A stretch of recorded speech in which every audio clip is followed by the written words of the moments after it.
Have you never been to the festival? No. Really? No. Gosh. I know. I feel totally guilty. Oh, well, you don't have to, but I mean, you miss... no, but... No, you're not forcing it. No, but you missed a lot, I tell you. You have missed a lot. The fellow call at the farm and had a great woolly hat, middle of winter, walking boots and fur coat and all the rest of it. And he said, where's the ley line, man? He said, I know it's cool when you're on it. Yeah. And that sort of thing makes me feel a bit kind of humorous about all that stuff. Yeah. Because some people take it too seriously, but I'm not one of those people. Yeah. You're not? No. No. Do you realise that, do you? I realise that now. Right. Maybe you were. You know. The other thing that's interesting, looking back over the 40 years, is that I'm always interested in your music policy. Yeah. How that developed, you know. Yeah. Because you know. When we went for the Smiths in Yes. in 1985, that was a turning point for us, really. Yeah. And lots of hippies walked away and said, oh, we don't want this pop music. Yeah. Because they wanted stuff like Santana and all that sort of thing. Yeah. You know, they didn't really want the Smiths, you know. So they were downright rude to them. And one of the chaps got sacked after because he was so rude. He called them the Smiths, you know, on the running order, the Smiths. And so that when they went on the stage, all they could see was Smiths. So they thought, don't they know our name? Yeah, but I mean, that was deliberate. Yeah. You know, because they didn't want it, you see. And it's quite true. It was a turning point. So, and where do those decisions come from then? Because they're kind of, and you've made a lot of them over the years, you know. I think that was my decision. I think. Yeah. Because I wanted it to be more fashionable and some more contemporary. I didn't want it to be lost in time and stuff. Bono actually phoned me from his manager phoned me and said, would I take a call from Bono? And so I said I'd love to. And so I'm just sitting there, and so 10 minutes later the phone goes, and then it's Bono, and he says, look, he said, we're absolutely devastated. He said, we can't do it. He said, Paul's told you and everything. And he said, we're absolutely devastated because we were looking forward to it so much. And he's saying, what you do, you know, we really love what you do. We should have been there before. We've been admiring you from a distance, all that stuff. And so I was quite overwhelmed by all this flattery. And so I said, well, maybe another day, another time or something. And so he said, well, yeah, I do hope so. But that moment's gone now, you see, hasn't it? Yeah, it's gone. And so within 6 hours, then all this other stuff. So the phone was ringing from everywhere, but without naming bands. But the Gorillaz were actually first. Chris Morrison was first to ring, so Emily and Nick and Martin, who to do the booking with me, and so we all agreed to go with the Gorillaz.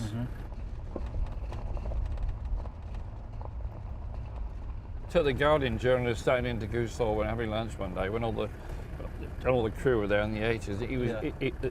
He was clearly frightened. He was really frightened of what? Of the people. Right. He thought, is this place safe? Yeah. Because they were pretty wild, and they were all coming in for their dinner.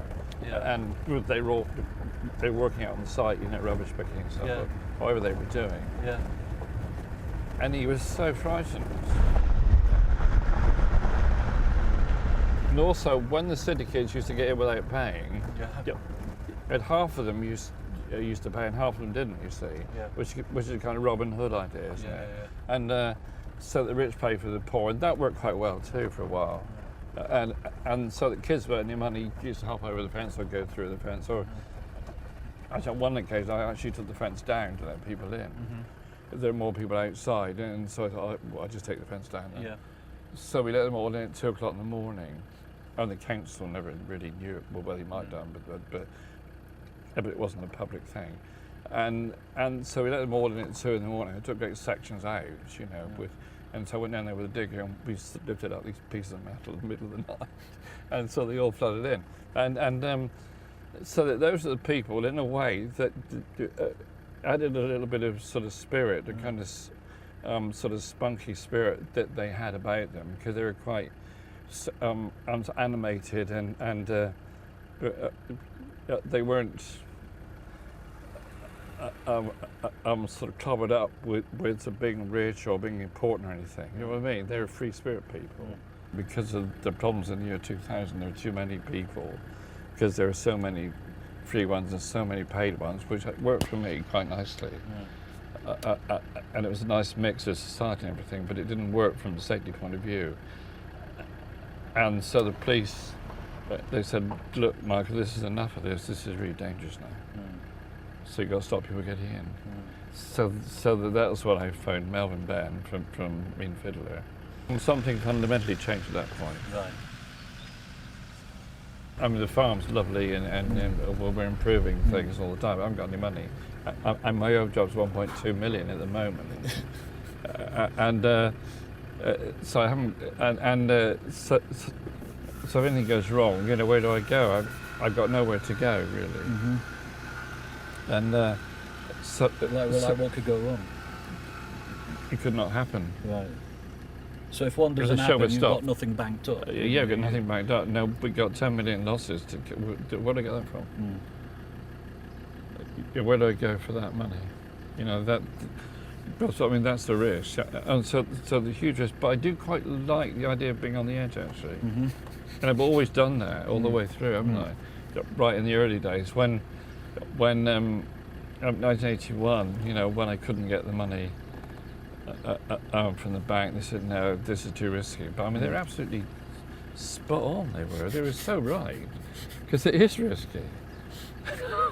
And what do you hope's going to happen in the next 10, 20, 30, 40 years? What happens after you've gone, Michael, to it? What do you want? Oh, God, I don't know. Actually, I tried to write. What would you like to think would happen?